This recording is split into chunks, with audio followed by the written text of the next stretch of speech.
दिनांक 24/9/2024 रोजी बांधकाम व्यावसायिक संजय रंभाजी शेडके यांचा मुलगा यांच्या स्विफ्ट कारचा एका इर्टिगा कारने पाठलाग करून चार्ल्स ग्लोबल सिटी अमरनाथ पूर्व येथे त्यांचे कारला इंडिगा कार आडवी लावून जबरदस्तीने धमकावून त्या स्विफ्ट कारमधून उतरवून इर्टिगा कारमध्ये बसवून अपहरण केल्याची घटना अंबरनाथ पोलीस ठाण्याच्या हद्दीत घडली होती।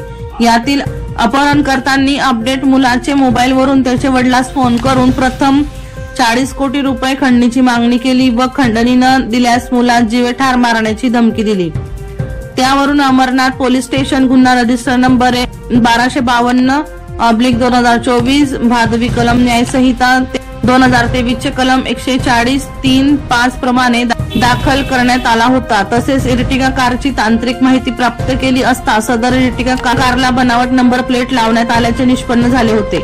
आरोपी यांनी फिर्यादी यांच्याकडून मुलाच्या सुटकेसाठी वारंवार फोन करून सुरुवातीस 40 कोटी नंतर 7 कोटी रुपये मागणी करून शेवटी 2 कोटी रक्कम खंडणी स्वरूपात देण्याबाबत सांगून सदरची रक्कम ही ओला कारमध्ये ठेवून कार नंबर त्यांना पाठविण्यास सांगितले होते।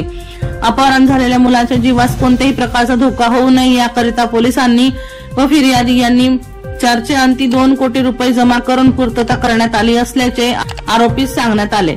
लक्ष्मीनारायण वनम यांचा रिपोर्ट बुलंद पोलीस टाइम्स ठाणे।